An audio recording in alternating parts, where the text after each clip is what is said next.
ইসলামী দল সংগঠনের আমির, আমি আমার দলে ন্যায় প্রতিষ্ঠা করতে পারিনি।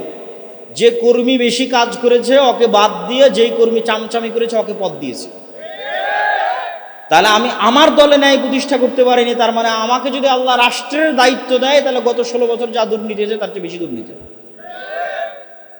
তাহলে তাহলে আমি হচ্ছে নেতা হওয়ার অযোগ্য, দায়িত্বপর কিসের যোগ্য? গোলাম হওয়ার যোগ্য। এই সমস্ত গুণাবলী কাদের? গোলামদের। এবার যদি আম পাবলিক তথা আপনাদের মতো সাধারণ জনগণের কাছে চলে আসি, বিভিন্ন পর্যায়ের চাকরিজীবী দায়িত্বশীল বাদ দিলাম, আলেম ওলামা বাদ দিলাম, সাধারণ জনগণ, এমন কত সাধারণ জনগণ নিবেন যে হজ করেছে, ওমরা করেছে, সালাত আদায় করে, লম্বা দাড়ি, মাথায় সিজদা দিয়ে কড়া ফেলে দিয়েছে, কিন্তু তার নিজের বোনকে বাপের সম্পত্তিতে ন্যায়ের সাথে অংশ বুঝিয়ে দেয়নি। ন্যায়ের সাথে অংশ বুঝিয়ে দেওয়া মানে যেই জায়গায় আবাদ কম হয়, যেই জায়গা পানিতে ডুবে থাকে, রাস্তা থেকে দূরে ওটা দিয়েছে বোনকে, আর যেটা ভালো ফরওয়ার্ড জমি সেটা দিয়েছে নিজে। তাহলে এটা তো ন্যায় প্রতিষ্ঠা হলো না। তাহলে যে তার পরিবারে ন্যায় প্রতিষ্ঠা করতে পারলো না, তাকে যদি আল্লাহ রাষ্ট্রের দায়িত্ব দেয় তাহলে ও গত 16 বছরের চেয়ে বেশি দুর্নীতি করবে না? বেশি দুর্নীতি করবে। তাহলে এই স্বভাবটা কার? গোলামের স্বভাব, নেতার স্বভাব নয়। নেতা কখনো মিথ্যা বলা জানে না, নেতা কখনো দুর্নীতি করা জানে না, সত্যবাদী, ন্যায়পরায়ণ। আবু সুফিয়ান কাফের হতে পারে, কাফেরদের সর্দার হতে পারে, বদর, উহুদ, খন্দকের যুদ্ধে আল্লাহর নবীর বিরুদ্ধে যুদ্ধে নেতৃত্ব দিতে পারে, কিন্তু আবু সুফিয়ান বাই বর্ন জন্মগত লিডার। জন্মগত লিডার। এই জন্য আবু সুফিয়ানকে যখন জেরুজালেমে বাদশাহ হিরাক্লিয়াস তার চিরশত্রু মুহাম্মদ সাল্লাল্লাহু আলাইহি ওয়াসাল্লাম সম্পর্কে জিজ্ঞেস করছে, তখন আবু সুফিয়ান একটা বাক্য মিথ্যা বলেনি। তখন উনি কাফের, কিন্তু মিথ্যা বলা তো জানেই না, কেননা he is a by born leader, জন্মগত নেতা, তো কেমনে মিথ্যা বলে? সম্মানিত উপস্থিতি, কিন্তু আমরা মুসলমানেরা আমরা হচ্ছি ওই যুগের মক্কার কোরাইশ মুশরিকদের চাইতে চরিত্রের দিক থেকে, মিথ্যা, ধোঁকা এবং দুর্নীতির দিক থেকে নিম্ন স্তরে অবস্থান করছে। আমরা চলে গেছি আজ থেকে 4000 বছর আগের বানু ইসরাইলদের স্তরে। তাহলে আমাদের এখান থেকে বের হয়ে আসতে হলে আমাদের সত্য বলা, যেটা আল্লামা ইকবাল বলেছে, সাবাক ফিরসে পার সাদাকাতকা, সত্য বলা শিখো, সুজা আতকা, সাহসী হও, ভীরু কাপুরুষ হয় না, আদালাতকা, ন্যায় প্রতিষ্ঠা করা শিখো। এই কয়টা জিনিস যদি মুসলমানেরা তোমরা করতে পারো, আল্লাহ পুনরায় তোমাদেরকে দুনিয়ার নেতা বানিয়ে দেবে, বলেন আল্লাহ। এবং মুসলমানেরা দুনিয়ার নেতা হতে পারবে। দুনিয়ার সকল সমস্যার সমাধান ইসলাম আর মুসলমানদের মধ্যে আছে, কিন্তু সেই নেতৃত্বের গুণ আপনাকে অর্জন করতে হবে। সম্মানিত উপস্থিতি, এইটা হচ্ছে এই জেরুজালেমের এই ঘটনা, বানু ইসরাইলদের এই ঘটনা থেকে আমাদের শিক্ষা। এবার আমি আমার বক্তব্যের আর বাকি 2-1টা সংক্ষিপ্ত ছোট ছোট অংশে যাব এবং তারপরে ধীরে ধীরে আমার বক্তব্যের শেষের দিকে চলে যাব। ছোট অংশের একটা অংশ কি? ছোট অংশের একটা অংশ হচ্ছে মসজিদ ভিত্তিক দ্বীন শিক্ষা। আজকেও আপনাদের এখানে আসার পর অন্তত 2 থেকে 3 জন আমার সাথে সরাসরি সাক্ষাৎ করেছেন, যারা আদ-দাওয়া ইলাল্লাহর মাধ্যমে আমাদের জামিয়া সালাফিয়ায় যে মক্তবের ট্রেনিং হয় সেই মক্তবের ট্রেনিং গ্রহণ করেছেন, গ্রহণ করে আমাদের সিলেবাস অনুযায়ী তার মসজিদে মক্তব পরিচালনা করছেন। আবার পুরো রমজান মাসব্যাপী আমরা যে কাজ দিয়েছিলাম, প্রায় 500টা মক্তব এখন আমাদের অধীনে পরিচালিত হচ্ছে। এই 500 মক্তবে আমরা যে কাজ দিয়েছিলাম সেই কাজ সম্পূর্ণ করে ঈদ কেন্দ্রিক তাদের যে হাদিয়া, সেই হাদিয়াটা পর্যন্ত তারা রিসিভ করেছে। এগুলো আপনাদেরই আশেপাশের অঞ্চলের প্রায় 2-3টা মক্তব। তো আমিও উদাত্ত আহ্বান জানাবো যে মসজিদ ভিত্তিক দ্বীন শিক্ষাটা একটা সিস্টেমেটিক ম্যানেজমেন্টের মধ্যে আসুক, একটা জবাবদিহিতার মধ্যে আসুক, মানুষের মধ্যে একটা সচেতনতা তৈরি হোক। কেননা আমি যতই মাদ্রাসা প্রতিষ্ঠা করি না কেন, এখানে এই অঞ্চলের 2% ছেলে মেয়ে পড়াশোনা করবে, আর বাকি 98% যাবে স্কুলে। তো স্কুল গোয়িং যে বাচ্চাগুলো আছে যারা স্কুলে যাবে, তাদেরকে ন্যূনতম দিনের বেসিক জ্ঞান দেওয়ার একটা বড় মাধ্যম হচ্ছে মক্তব।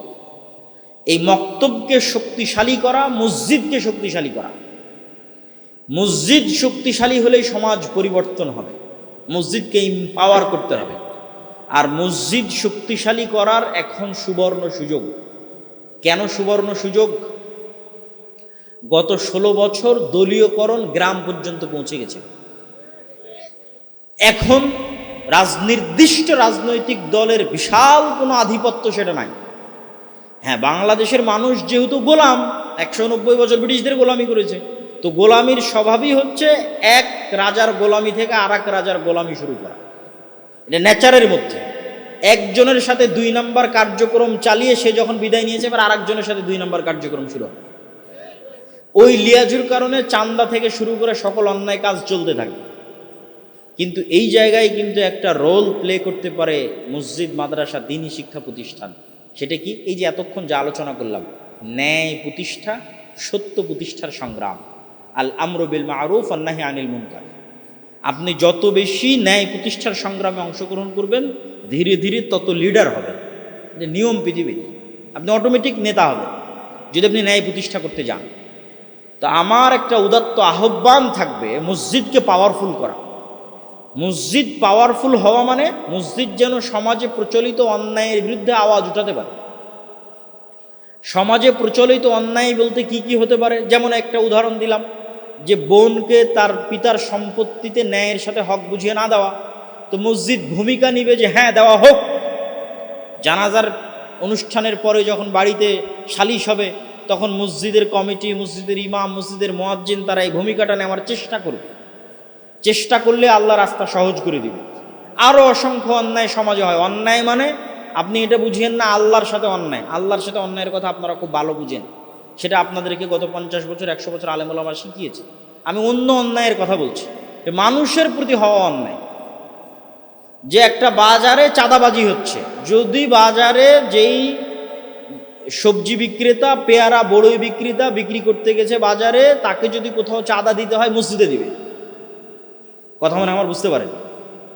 এই ক্ষমতাটা কার থাকতে হবে? মসজিদের থাকতে হবে। এই ক্ষমতাটা মাদ্রাসার থাকতে হবে। এইটা চেষ্টা করলেই পারা যাবে, ন্যায় প্রতিষ্ঠার আন্দোলন। কিন্তু এটা চেষ্টা করাও কঠিন, কেননা অসংখ্য মানুষের বিভিন্ন জায়গায় স্বার্থ জড়িত। তখন ওই স্বার্থ জড়িত জায়গাগুলোতে সে আপনাকে হেল্প করবে না। কিন্তু আপনি যদি বলেন না, আমি রাষ্ট্রে ইসলাম প্রতিষ্ঠা করতে চাই, গোড়া থেকে শুরু করতে হবে। মসজিদ যত শক্তিশালী হবে, রাষ্ট্রে তত দ্রুত ইসলাম প্রতিষ্ঠা হবে। গণতন্ত্র দিয়ে রাষ্ট্রে কোনোদিন ইসলাম প্রতিষ্ঠা হবে।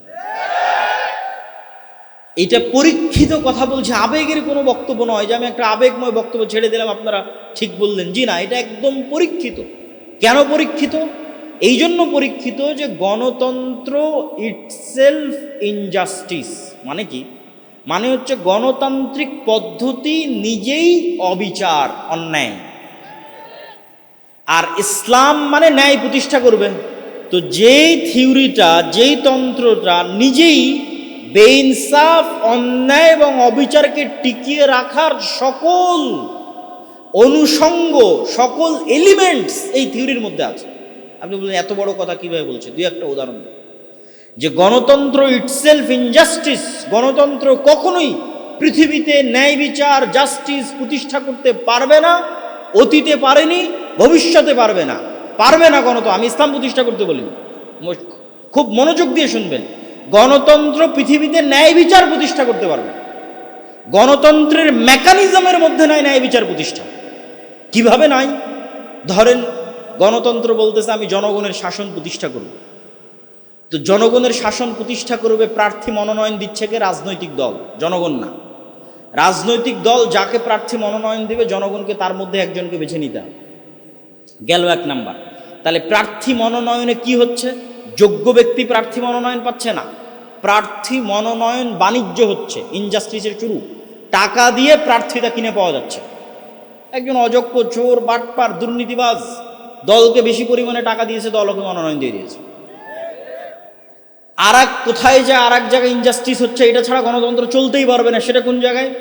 এই বিশাল যে ভোট ক্যাম্পেইনিং, মার্কেটিং, বিশাল যে ভোট মার্কেটিং ক্যাম্পেইন করতে হবে, এত হাজার হাজার কোটি টাকা বাংলাদেশের 80% জনগণ যারা হচ্ছে মধ্যবিত্ত, নিম্নবিত্ত, তাদের বাপ দাদার ক্ষমতা নাই যে এত হাজার হাজার কোটি টাকা তাদের পকেট থেকে দিবে। তাহলে কে দেয় এত হাজার হাজার কোটি টাকা?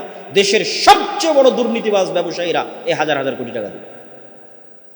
তাহলে দেশের সবচেয়ে বড় দুর্নীতিবাজ 100 ব্যবসায়ী ওই সমস্ত রাজনৈতিক দলগুলোকে টাকা দিবে তাদের নির্বাচন লড়ার জন্য। ইনজাস্টিসের শুরু। তাহলে যেখানে একটা দল বিক্রি হয়ে গেছে দুর্নীতিবাজ ব্যবসায়ীর কাছে, সেখানে কোশ্চেন কালো জাস্টিস প্রতিষ্ঠা হবে। এই জন্য গণতন্ত্র পৃথিবীতে কোনোদিন জাস্টিস প্রতিষ্ঠা করতে পারেনি, ভবিষ্যতেও পারবে না, আজও পারবে না। আমি ইসলাম প্রতিষ্ঠা করার কথা বলছি। ন্যায় বিচার প্রতিষ্ঠা করতে পারবে না, এটা নাই গণতন্ত্রের মধ্যে। প্রকৃত গণতন্ত্র কেমন হতো? প্রকৃত গণতন্ত্র কেমন হতো? আমি প্রকৃত ইসলাম বলিনি। প্রকৃত গণতন্ত্র কেমন হতো? আখিলার মানুষকে বলে দিলাম, আখিলার মানুষ যদি একসাথে একত্রিত হয়ে এই কওমি হাফিজিয়া মাদ্রাসা চালাতে পারে, আখিলার মানুষ যদি একসাথে একত্রিত হয়ে এরকম 10টা 5টা স্কুল কলেজ চালাতে পারে, তো আখিলার মানুষ ময় মুরব্বীরা একসাথে বসে তাদের গ্রামের নেতা ঠিক করতে পারে না? কোনো ভোট ছাড়া, কোনো মনোনয়ন ছাড়া, কোনো নির্বাচন ছাড়া, কিছুই ছাড়া আখিলার গ্রামের মানুষ এক জায়গায় একত্রিত পরামর্শের ভিত্তিতে বলতে পারে না আমার গ্রামের নেতা অমুক? পারে না? পারে না? অনেক সহজ। যখন আখিলার মানুষ এক জায়গায় একত্রিত বলবে আমার গ্রামের নেতা অমুক, তো এই ইউনিয়নে কয়টা গ্রাম আছে? সব গ্রামের মানুষেরা ভোট, নির্বাচন, ক্যাম্পেইন, রাজনৈতিক দলের মনোনয়ন আর ওই সমস্ত দুর্নীতিবাজ ব্যবসায়ীদের কোটি কোটি টাকা ছাড়াই গ্রামের মানুষ এক জায়গায় একত্রিত হবে আমার গ্রামের নেতাই। এবার এই গ্রামের নেতারা একত্রিত হয়ে পরামর্শ করে বলবে আমাদের ইউনিয়নের নেতাই, ইউনিয়ন নেতারা একত্রিত পরামর্শ করে বলবে আমার উপজেলার নেতাই, উপজেলার নেতা একত্রিত পরামর্শ করে বলবে আমার জেলার এমপি উমুক, জেলার এমপিরা একত্রিত পরামর্শ করে বলবে আমার দেশ চালানোর জন্য সবচেয়ে যোগ্য ব্যক্তি উমুক। এ হলো প্রকৃত গণতন্ত্র। এটা হতে দিবে কেউ? কোনোদিন হতে দিবে? এটা হলো তো সব ব্যবসা বাণিজ্য ধ্বংস। ইসলাম হচ্ছে পরামর্শের ভিত্তিতে নেতা নির্বাচনের কথা বলে, আর পরামর্শের ভিত্তিতে নেতা আসলে, যোগ্য নেতা আসতেই হবে। তার প্রমাণ হচ্ছে বর্তমান সময়। বর্তমান যারা সরকার আছে এরা কি নির্বাচনে দাঁড়িয়ে ক্ষমতায় এসেছে? নির্বাচনে দাঁড়িয়ে ক্ষমতায় আসে ছাত্ররা পরামর্শ করেছে যে এই দেশ চালানোর সবচেয়ে যোগ্য ব্যক্তিকে।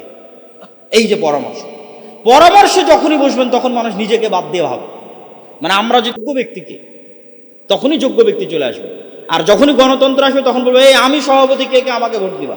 বিভেদ শুরু, গন্ডগোল শুরু, মারামারি শুরু, দুর্নীতি শুরু, অন্যায় শুরু, অবিচার শুরু। গত 16 বছর কিসের শাসন ছিল? গণতন্ত্রের শাসন ছিল। কিসের শাসন ছিল?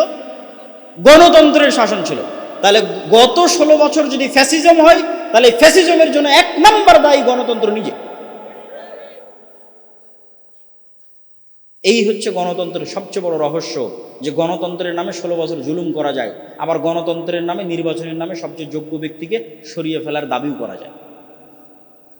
দেশ পরিচালনার যোগ্য ব্যক্তিকে গণতন্ত্রের নামেই সরানো যায়, আর গণতন্ত্রের নামেই 16 বছর দেশে জুলুম করা যায়। এই জন্য গণতন্ত্র পৃথিবীর সবচেয়ে ব্যর্থ সিস্টেম, সবচেয়ে অযোগ্য, অকেজ, অচল সিস্টেম পৃথিবী পরিচালনার, তার নাম গণতন্ত্র। যতদিন মুসলমানের এই গণতন্ত্রের সাথে থাকবে ততদিন গোলাম হয়ে থাকতে হবে। কেন? গণতন্ত্র নিজেই গোলামি শিক্ষা দেয়। গণতন্ত্র কিভাবে গোলামি শিক্ষা দেয়? আমি বলেছি গোলামের নেচার কি? গোলামের নেচার মিথ্যা বলা, ধোকা দেওয়া, দুর্নীতি করা। তো গণতন্ত্র করলে তো ধোকা, মিথ্যা, দুর্নীতি না করলে তো গণতন্ত্র চলবে না। তাহলে গোলামির কালচার অব্যাহত রাখার জন্য কি রাখা লাগবে? গণতন্ত্র রাখা লাগবে, যাতে মুসলমানদের মধ্যে কিসের কালচার অব্যাহত থাকে? গোলামির কালচার অব্যাহত। একটাও যাতে আত্মমর্যাদা সম্পূর্ণ, মাজা সোজাওয়ালা, ব্যক্তিত্ব সম্পূর্ণ, সত্যবাদী, ন্যায়পরায়ণ একটা সন্তানেরও যাতে জন্ম না হয়, এই জন্য এদের গণতন্ত্র এদের উপর চাপিয়ে দাও। সব মিথ্যা বলবে, মিথ্যা বলা শিখবে, ধোকা দেওয়া শিখবে, দুর্নীতি করা শিখবে, গোলাম হবে। এই কালচার কন্টিনিউ রাখবে, অব্যাহত রাখবে হচ্ছে গণতন্ত্র। সম্মানিত উপস্থিতি, যেখান থেকে এই জায়গায় আসলাম সেটা হচ্ছে মসজিদকে শক্তিশালী করতে হবে। মসজিদ শক্তিশালী হলে, মসজিদ অন্যায়ের বিরুদ্ধে আওয়াজ উঠালে, একটা স্থানীয় মেম্বার, চেয়ারম্যানের চাইতে মসজিদের যোগ্য ব্যক্তির ক্ষমতা বেশি থাকে। এটা অস্বাভাবিক কিছু নয়। শুধু ন্যায়, নিষ্ঠা, ইনসাফের সাথে, আত্মমর্যাদা, আত্মসম্মানের সাথে অন্যায়ের বিরুদ্ধে আওয়াজ উঠে, যে কোনো অন্যায়। আল আমরু বিল মারুফ ওয়ান নাহি আনিল মুনকার। আর মসজিদ শক্তিশালী করার 1 নম্বর প্রজেক্ট হচ্ছে মক্তব, মসজিদে শিক্ষার কাজ চালু করা, মসজিদে লাইব্রেরি চালু করা। এবং আরও একটা প্রজেক্ট আমরা নতুন নিয়ে আসছি, মসজিদ কেন্দ্রিকই সেটা চলবে, সেটা হচ্ছে করজে হাসানা। আমাদের এটা ওই সমস্ত মসজিদেই চলবে যে সমস্ত মসজিদ আমাদের থেকে ট্রেনিং নিয়ে মসজিদগুলোতে মক্তব পরিচালিত হচ্ছে, সেই মসজিদগুলোতেই এই করজে হাসানা প্রজেক্ট চলবে। করজে হাসানা প্রজেক্টটাও মসজিদকে শক্তিশালী করার একটা মাধ্যম। এটা আমরা নতুন ঘোষণা দিয়েছি এই রমজানে, এবং এখন থেকে ঈদের পর থেকে এটার কার্যক্রম শুরু হবে। সুদমুক্ত ক্ষুদ্র ঋণের যে প্রজেক্ট, এটাও মসজিদ থেকে চলবে। ওই মসজিদ থেকেই চলবে যেখানে আমাদের অধীনে মক্তব পরিচালিত হচ্ছে, প্রশিক্ষণপ্রাপ্ত সিলেবাস অনুযায়ী, যাতে ওই মসজিদটা পাওয়ারফুল হয়, তার সমাজে শক্তিশালী হয় এবং সমাজ থেকে অন্যায় অনাচার দূরীভূত করতে সহযোগিতা রাখে। বক্তব্যের শেষ অংশ হচ্ছে মা এবং বোনদের জন্য। আমাকে অনুরোধ করা হয়েছে যেন আমি মা এবং বোনদের উদ্দেশ্য কিছু বলি। এখানে অনেক মা এবং বোন উপস্থিত আছে। মা এবং বোনদের উদ্দেশ্যে প্রথম কথা হচ্ছে, এই আলোচনার সারমর্ম শুধু ছেলে মানুষদের জন্য নয়, মেয়ে মানুষদের জন্য কিভাবে কাজে লাগবে আমি বুঝিয়ে বলি। এমন কোনো ফ্যামিলি নাই যেই ফ্যামিলিতে শাশুড়ি এবং বউয়ে ঝগড়া নাই, যায় ননদে যায় যায় দুই ভাইয়ের বউয়ে, ভাইয়ের বউ এবং নিজের বোনের মধ্যে গণ্ডগোল নাই। তাহলে এগুলো সব গণ্ডগোলের সমাধান কোথায়? সবার মধ্যে যখন নেতৃত্বের গুণ বিরাজ করবে এবং ন্যায় প্রতিষ্ঠাকারী সত্যবাদী হবে, পৃথিবীর সব গণ্ডগোল শেষ হয়ে যাবে। তাহলে ন্যায় প্রতিষ্ঠা করা সত্যবাদী হওয়া শুধু ছেলেরা শিখবে না, মা এবং বোনদেরও শিখতে হবে। আপনাদেরও জরুরি কর্তব্য হচ্ছে আপনারা সত্য বলা শিখবেন, ন্যায় প্রতিষ্ঠা শিখবেন। কিভাবে শিখবেন? শাশুড়ি চিন্তা করবে আমি আমার বৌমাদের উপর ন্যায় করছি না অন্যায় করছি, বৌমা চিন্তা করবে আমি আমার শাশুড়ির উপর ন্যায় করছি না অন্যায় করছি, পিতা চিন্তা করবে আমি আমার সন্তান সন্ততির উপর ন্যায় করছি না অন্যায় করছি। আল্লাহর নবী চুমা দিয়ে যে আদর করা, এই আদর করার ক্ষেত্রে সন্তানদের মধ্যে ন্যায় প্রতিষ্ঠা করতে বলেছে।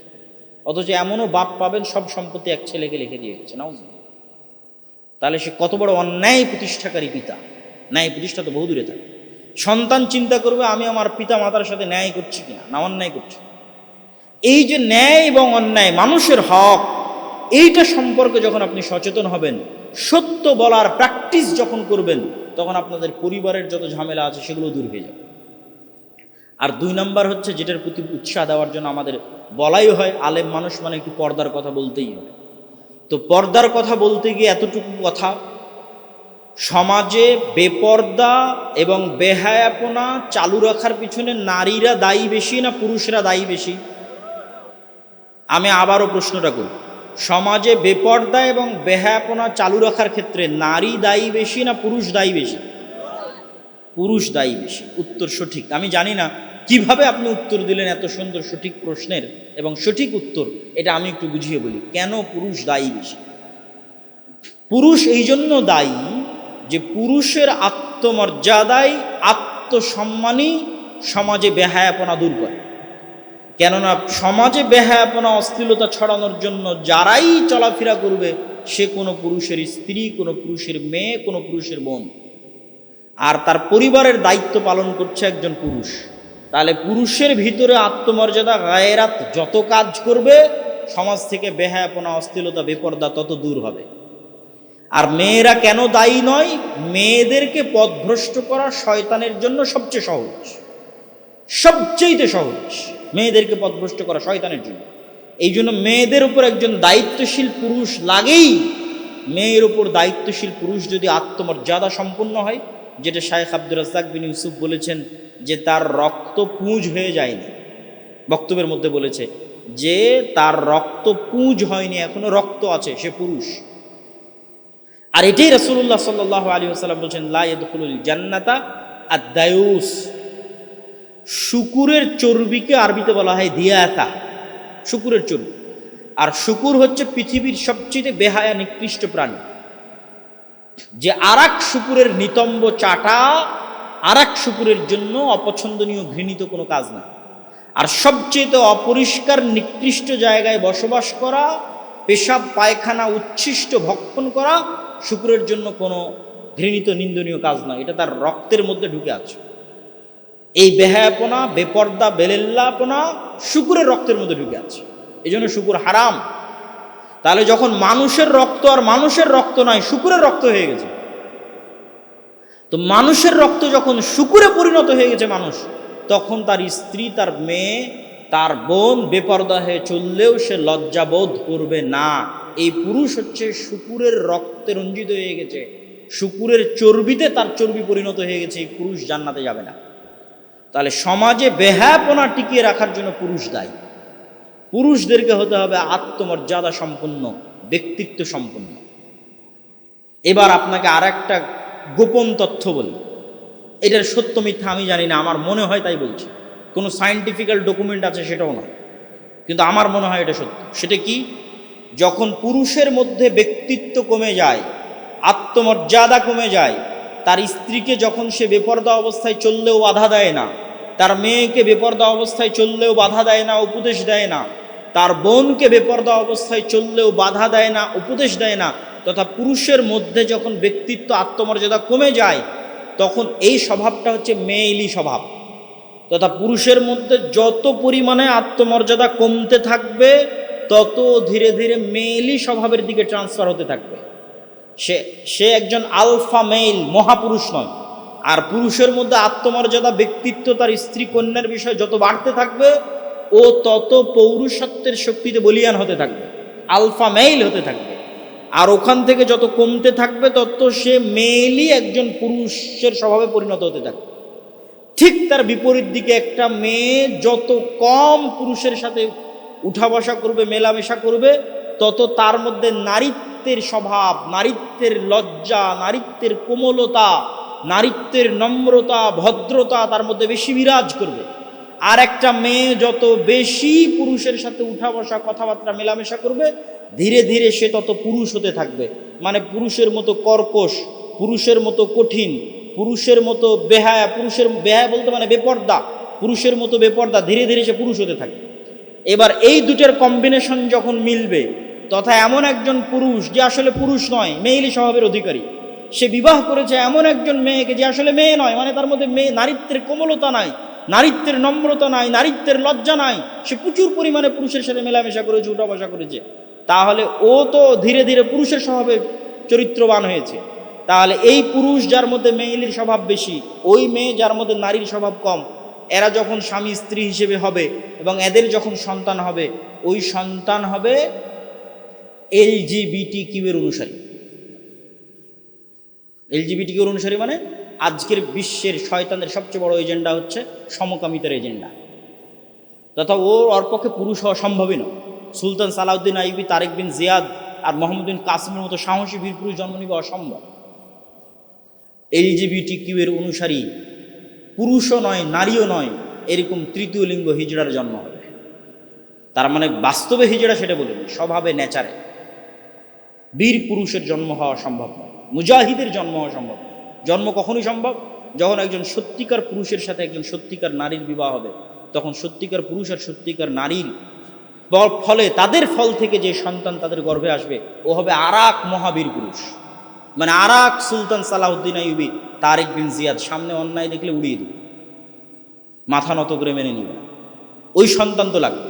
তো সেই সন্তান লাগার জন্য, নিয়ে আসার জন্য এগুলো বেহায়াপনা, বেলিল্লাপনা থেকে বেরিয়ে আসতে হবে। মা এবং বোনদেরকে বেরিয়ে আসতে হবে, আমাদের সমাজকে বেরিয়ে আসতে হবে। আমি আমার বক্তব্যের শেষের দিকে পৌঁছে গেছি। আল্লাহ সুবহানাহু ওয়া তাআলা আমাদেরকে সমাজ সংস্কার করার, সমাজকে গড়ে তোলার এবং দুনিয়াবি যত ফিতনা ফাসাদ আছে সেগুলো থেকে বেঁচে থেকে সত্যবাদিতা, আমানতদারিতা, ন্যায়পরায়ণতার সাথে নেতৃত্বের গুণাবলী সম্পূর্ণ মুসলমান হওয়ার তৌফিক দান করুক, আল্লাহুম্মা আমিন। কিছু প্রশ্ন উত্তর আছে, যদি আপনাদের ধৈর্য। ফ্রিল্যান্সিংয়ের মাধ্যমে টাকা ইনকাম কি হালাল? বাস্তব জগতে যা হালাল ফ্রিল্যান্সিংয়ে তাই হালাল, বাস্তব জগতে যা হারাম ফ্রিল্যান্সিংয়ে তাই হারাম। বাস্তব জগতে আমি সরাসরি আপনাকে একটা কাজ দিচ্ছি, ফ্রিল্যান্সিংয়ে আমেরিকা থেকে আপনাকে কাজ দিচ্ছি, কাজ সেম। তো যে কাজটা বাস্তবে হালাল ওটা অনলাইনেও হালাল। শায়েখ ফরজ সালাতের পর মোনাজাত, এই প্রশ্নের উত্তর দিতে আমরা ক্লান্ত হয়ে গেছি। সবাই জানেন যে আমি কি বলব, তারপরে জিজ্ঞেস করেন। আপনারা কি জানেন না যে আমি কি উত্তর দিব? জানেন। তাহলে হাজার ভিডিও আছে, বক্তব্য আছে, আমাদের শায়েখ ডক্টর ইমামুদ্দিন বিন আব্দুল বাসির হাফিজাহুল্লাহ, আপনাদের ওস্তাদ শেখ আব্দুর রাজ্জাক বিন ইউসুফ, সবার অসংখ্য ভিডিও, বক্তব্য ইউটিউবে। আপনারা জানেনও যে আমরা কোন ফতোয়ার অনুসরণ করি। যে আপনারা জানেন কি না যে ফরজ সালাতের পর একসাথে হাত তুলে মোনাজাত করা কি? আপনারা বলেন দেখি।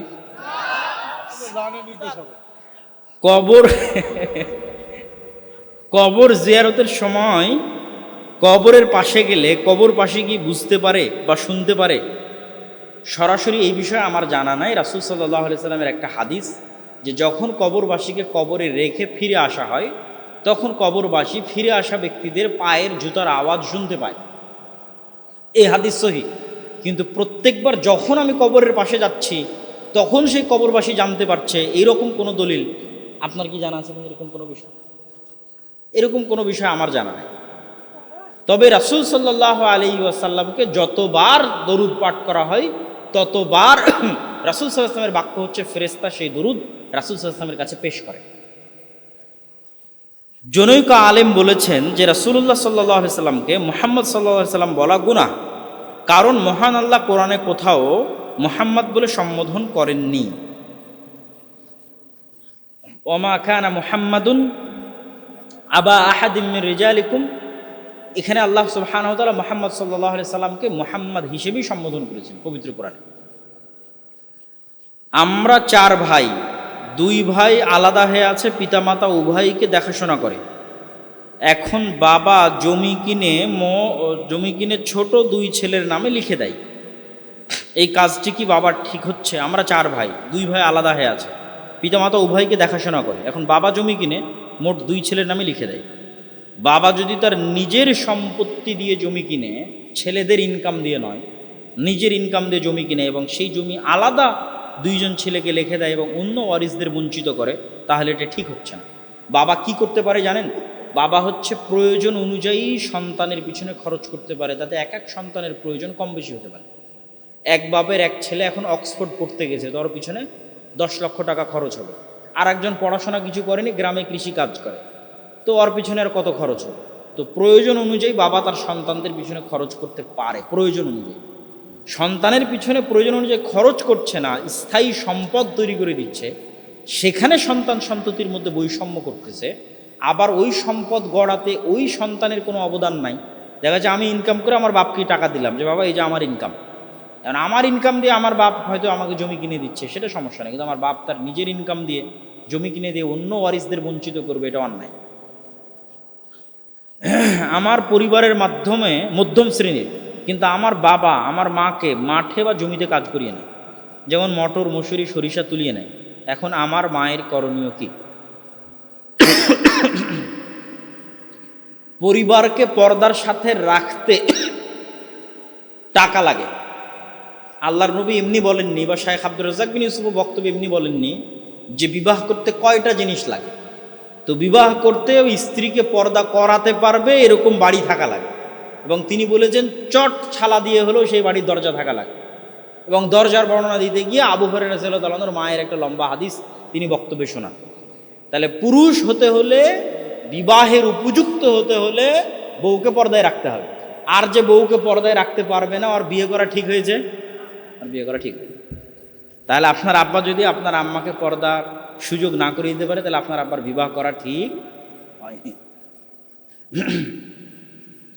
আমার বাবা ব্যাংক থেকে টাকা তুলে জমি কিনে, কিন্তু সেই জমির অংশীদার ছেলে মেয়ে। তবে এই জমি বাবার মৃত্যুর পর ছেলে মেয়েদের ভাগ করা কি শরীয়ত সম্মত হবে? প্রথম কথা হচ্ছে, ব্যাংকে যদি এখনো লোন থেকে থাকে, তাহলে কোনো মৃত ব্যক্তি মারা গেলে ফারাইজের নিয়ম, যে ধরেন একটা মৃত ব্যক্তি মারা গেছে, তা আমরা মনে করি মৃত ব্যক্তি মারা গেলেই মনে হয় সম্পত্তি বন্টন হয়ে যাবে। না, রাসূল সাল্লাল্লাহু আলাইহি সাল্লামের কোরআন হাদিস ইসলামী শরীয়তভাবে বলেন, একটা মৃত ব্যক্তি মারা গেলে সবার আগে ওর যা সম্পত্তি আছে সেই সম্পত্তিদের কাফন দাফন হতে হবে। 2 নাম্বার, সবার আগে ওর নামে যা লোন আছে সব লোন পরিশোধ করতে হবে, সম্পত্তি বন্টন আরো পরে। 3 নাম্বার, যা ওসিয়ত করে গেছে 1/3 সম্পত্তি যদি বাকি থাকে, কিছু সম্পত্তি যদি বাকি থাকে, তার 1/3 দিয়ে ওসিয়ত পূরণ করবে। তাহলে এখন ধরেন লোন বাপের এত বেশি যে সব সম্পত্তিতে লোন পরিশোধ করতে গেলে সব সম্পত্তি শেষ হয়ে গেল, তখন আপনি লোন পরিশোধ করবেন না সম্পত্তি ভাগ করবেন? বলেন, লোন পরিশোধ করতে হবে। তাহলে সম্পত্তি ভাগ অনেক পরে, আগে মালিকের, এখনো সে মালিক, ওই জমির এখনো কে মালিক, যে কবরে গেছে, আগে ওই মালিকের টাকা দিয়ে ওর কাফন দাফন হবে, তারপরে মালিকের টাকা দিয়ে ওর লোন পরিশোধ হবে, তারপরে যদি মালিকের কোনো সম্পত্তি বেঁচে থাকে তাহলে বন্টনের আগে ওসিয়ত পূরণ করা হবে। ওসিয়ত পূরণ করার পর এখন তোমরা ভাগ বাটোয়ারা করো। তাহলে আপনার বাবা ব্যাংক থেকে টাকা নিয়ে জমি কিনেছে, মানে ব্যাংকে লোন আছে, তাহলে আগে ব্যাংকের লোন পরিশোধ করতে হবে। লোন পরিশোধের পরেও যদি জমি থাকে, তাহলে সেই জমি আপনারা ভাইয়েরা যেভাবে ইসলামী শরীয়তের বিধান আছে সেভাবে বন্টন করে নিতে পারে। ভাই, আপনাকে আল্লাহ সুবহানাহু ওয়া তাআলার জন্য ভালোবাসি। আমার পিতাকে জাকাতের কথা বলি, কিন্তু তিনি জাকাত দিতে নারাজ। আজকের আলোচনায় একটু হলো আমি জাকাতের কথা বলেছি, যে সালাত যেমন ফরজ, জাকাত তেমনই ফরজ, এবং ইসলামী শাসন ব্যবস্থা থাকলে পিটিয়ে জাকাত আদায় করা হবে। জাকাত থেকে বাঁচার কোনো সুযোগ নেই। জাকাতের সম্পদের মালিক আপনি না। জাকাতের সম্পদ কেউ যদি পৃথিবীতে না নেওয়ার থাকে, তাহলে ডাস্টবিনে ফেলে দিয়ে আসতে হবে, তবুও ওই সম্পদ বাড়িতে রাখা যাবে। জাকাতের সম্পদ বাড়িতে বিষাক্ত সাপ থাকার চাইতে ভয়ঙ্কর। আর জাকাত অনাদায়ের ক্ষেত্রে আল্লাহ কি পরিমাণ ঠাট্টা করেছে তা যদি জানতেন, আল্লাহ জাকাত অনাদায়ের ক্ষেত্রে কোরআনে 2টা ঠাট্টার শব্দ ব্যবহার করেছে। বলেছে ফাবাশশিরহুম বিআযাবিন আলিম, জাকাত যারা দেয় না এদেরকে বিশাল সুসংবাদ দাও। কিসের সুসংবাদ? কঠিন শাস্তির সুসংবাদ দাও। শাস্তির আবার সুসংবাদ হয় না? শাস্তির সুসংবাদ হয়? তাহলে আল্লাহ ঠাট্টা করছে যারা জাকাত দেয় না ওদের সুসংবাদ দিয়ে আসো। কিসের সুসংবাদ? কঠিন শাস্তির সুসংবাদ। 2 নম্বর কি ঠাট্টা করছে আল্লাহ জানেন? আল্লাহ 2 নম্বর ঠাট্টা করছে যে সম্পদের জাকাত দেয়নি ওকে ওই স্টাইলে শাস্তি দেওয়া হবে। ধরেন যে স্বর্ণরূপার জাকাত দেয়নি ওকে স্বর্ণরূপা ছ্যাঁক দিয়ে পিঠে লাগানো হবে। যে টাকা পয়সার জাকাত দেয়নি ওকে ওর টাকা পয়সা সাপ হিসেবে ওকে ছবল দেবে। যে গরু ছাগলের জাকাত দেয়নি গরু ছাগল ওকে কিয়ামতের দিন পা দিয়ে মারাবে, শিং দিয়ে গুতাবে। তো এই প্রত্যেকটা ছবল, প্রত্যেকটা পা দিয়ে মারানো আর এই যে স্বর্ণরূপা দিয়ে ছ্যাঁক দেওয়া, এই প্রত্যেকটার সময় ওকে বলা হবে কেমন মজা লাগে, স্বাদ আস্বাদন করো, এটা ওই টাকা যে টাকার জাকাত দেওনি। ফাজুকু মা কানাজতুম, যেটা তুমি জমা রেখেছিলে দুনিয়াতে সেই জমা রাখা টাকার আজকের এই জিনিসটা কেমন মজা দেখো। তো জুকু শব্দটা আরবিতে খুব সুস্বাদু খাবারের ক্ষেত্রে ব্যবহার হয়। তথা কালাই রুটি দিয়ে হাঁসের গোস্ত খুব সুন্দর করে রান্না করার পর আপনি মেহমানকে বলছেন কেমন স্বাদ ভাই, তো আলহামদুলিল্লাহ খুব স্বাদ। তখন আল্লাহ ওই স্বাদের কথাটা বলতেছে, এই যে এখন তোমাকে আমি স্বর্ণ রূপা দিয়ে ছ্যাঁক দিচ্ছি, কেমন স্বাদ বলো তো, স্বাদটা কেমন বলো। এটা ওই টাকার মজা যেই টাকার তুমি জাকাত দাওনি, মজাটা কেমন। আল্লাহ ঠাট্টা করছে, ওয়াল্লাহি আল্লাহর কোরআনের আয়াতের অনুবাদ করছে।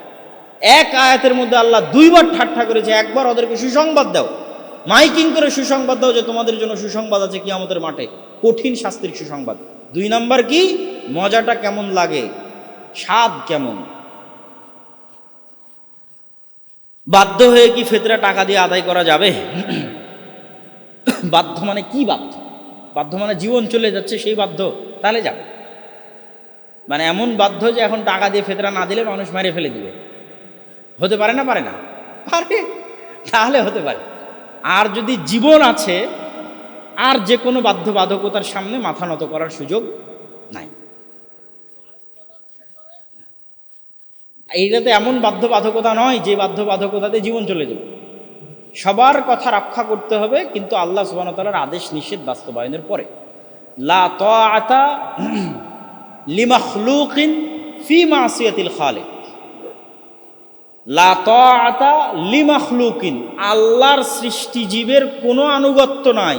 সৃষ্টিজীব যদি বাপ মা হয়, প্রধানমন্ত্রী হয়, উপজেলার চেয়ারম্যান হয়, তো সৃষ্টিজীব কার? সৃষ্টিজীব আল্লাহর, বাপ মাও আল্লাহর সৃষ্টি। তো আল্লাহর সৃষ্টির কোনো আনুগত্য নাই আল্লাহর অবাধ্য হয়ে। সৃষ্টিকর্তার অবাধ্য হয়ে সৃষ্টিজীবের কোনো আনুগত্য চলবে না। তাহলে সৃষ্টিজীবের আনুগত্য কখন চলবে? বাপ মায়ের আনুগত্য করতে হবে, আপনি করতে বাধ্য যখন সৃষ্টিকর্তার আনুগত্য হবে তখন।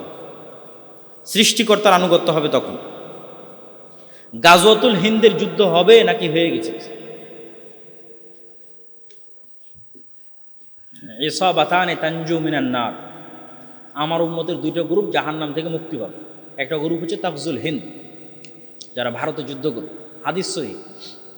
এই হাদিসের ব্যাখ্যায় মুফাসসির মুহাদ্দিসিনে কিরাম 2টা ব্যাখ্যা। এক, এই যুদ্ধ হয়ে গেছে, মোহাম্মদ বিন কাসেমের যুদ্ধ হতে পারে, তারপরে সুলতান মাহমুদ গজনবী 17 বার ভারত আক্রমণ করেছে তার হতে পারে, আহমদ শাহ আবদালির হতে পারে, ঠিক আছে, বড় বড় আফগানের শাসকেরা বহুবার ভারত আক্রমণ করেছে, সেগুলোর যে কোনো একটা হতে পারে। আর আরেকটা ব্যাখ্যা হচ্ছে কিয়ামতের পূর্ব মুহূর্তে হবে, এখনো হয়নি। তো যেটাই হোক, এই যুদ্ধের এরকম একটা যুদ্ধের ফজিলত আছে, সেটা অতীতে হয়ে থাকুক আর ভবিষ্যতে। আমার স্ত্রী পড়তে চায়, এক্ষেত্রে আমি কোথায় পড়াবো? মহিলাদের জন্য জামিয়া থেকে কোনো প্রশিক্ষণের ব্যবস্থা আছে? প্রথমত, যেগুলো দ্বীনি মহিলা মাদ্রাসা আছে সেগুলোতে এরকম সিস্টেম আমার জানা নাই যে বিবাহিতদের আবাসিক থেকে পড়াশোনার ব্যবস্থা, এরকম কোনো সিস্টেম আছে কিনা আমার জানা। বিবাহিতরা আশেপাশে বাসা ভাড়া নিয়ে ক্লাসের জন্য তার স্ত্রীকে অবশ্যই পাঠাতে পারে, সেটা যে কোনো ভালো মাদ্রাসার পাশে গিয়ে আপনি এটা করতে পারেন, জামিয়া সালাফের পাশে গিয়েও করতে পারেন। অ্যালকোহল মুক্ত বডি স্প্রে ব্যবহার করে নামাজ পড়া যাবে কি? যেহেতু আপনি বলেই দিয়েছেন অ্যালকোহল মুক্ত, সেহেতু তো সমস্যা নাই। দুনিয়ার জীবনে কোন আমল করলে মরণের পর কবরের আযাব থেকে মুক্তি পাওয়া যাবে? সূরা মুলক তেলাওয়াত করার যে বিষয়টা আছে, এটার হাদিস হাসান সূত্রে প্রমাণিত। সূরা মুলক তেলাওয়াত করতে পারেন। জাকাতুল ফিতর ঈদের পরে বিতরণ করলে জাকাতুল ফিতরা হিসেবে কবুল হবে কি? প্রথম কথা হচ্ছে, জাকাতুল ফিতর আদায় করা, জাকাতুল ফিতর বন্টন করা, এই দুইটার মধ্যে অনেক সময় আলেম ওলামারা পার্থক্য করেছে। আদায় করা বলতে বের করা, যে আমি জিনিসটা বের করলাম, এখনও হকদারের কাছে পৌঁছে দিতে পারি, আমার হিসাব থেকে আমি বের করে দিলাম। তো আমার হিসাব থেকে বের করাটা সর্বসম্মতিক্রমে ঈদের সালাতের পূর্বেই হতো।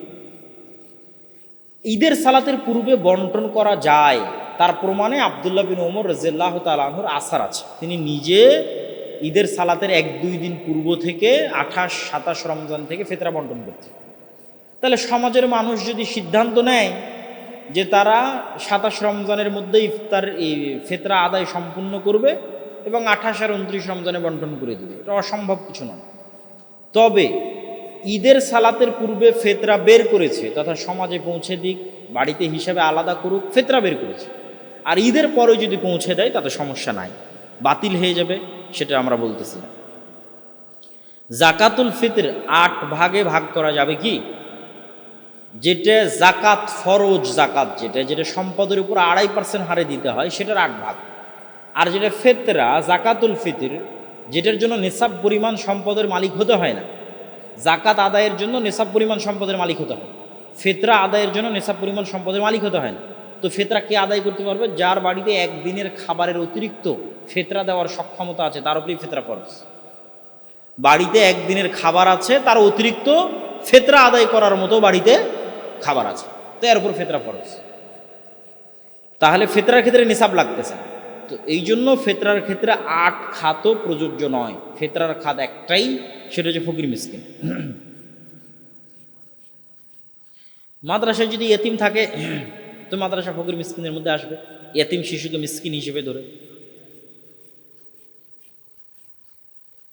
রমজান মাসে তারাবি ও তাহাজ্জুদ কি একই, নাকি তারাবির নামাজের পর তাহাজ্জুদ আলাদা পড়তে হবে? আমরা সহিহ হাদিস দিয়ে যেটা বুঝি, আমাদের বুঝে এখন পর্যন্ত রাসূল সাল্লাল্লাহু আলাইহি ওয়াসাল্লামের সালাত রমজানের মধ্যে, রমজানের বাইরে, রাতের সালাত, তারাবির সালাত, তাহাজ্জুদের সালাত, কিয়ামুল লাইল, সালাতুল লাইল, যা নাম দিবেন সব মিলে 11 রাকাত। তারাবি, তাহাজ্জুদ, সালাতুল লাইল, কিয়ামুল লাইল সব মিলে 11 রাকাত। রাসূল সাল্লাল্লাহু আলাইহি ওয়াসাল্লামের সালাতের কোয়ালিটি ছিল ভালো, রাকাত বেশি না। এক এক রাকাতের কোয়ালিটি ছিল এরকম যে সিজদা সূরা নিসার সমান, রুকু সূরা আলে ইমরানের সমান, আর তেলাওয়াত সূরা বাকারার সমান। তাহলে আপনি এখন 2 রাকাত সালাত এভাবে একবার আদায় করে দেখেন, তারপরে বলেন 11 রাকাত সালাত আদায় এভাবে আদায় করার পর আর কি সালাত আদায় করা যাবে? আর তো সালাত আদায় করা সম্ভব নয়। সুতরাং এইটার আমরা বহুদিন থেকে বলে আসছি, তারাবি, তাহাজ্জুদ, সালাতুল লাইল, কিয়ামুল লাইল সব 11 রাকাত। রাকাত বেশি করার দরকার নেই, কোয়ালিটি বাড়ান। সিজদা লম্বা করেন, রুকু লম্বা করেন, সালাতের তেলাওয়াত লম্বা করেন, রাত শেষ হয়ে যাবে 11 রাকাত সালাত। বক্তব্য শেষ করি, সবাই বৈঠক শেষের দোয়া পড়ি। আর কিছু বলবেন না? সুবহানাকা আল্লাহুম্মা বিহামদিকা আশহাদু আল্লা ইলাহা ইল্লা আনতা আস্তাগফিরুকা ওয়া আতুবু ইলাইক।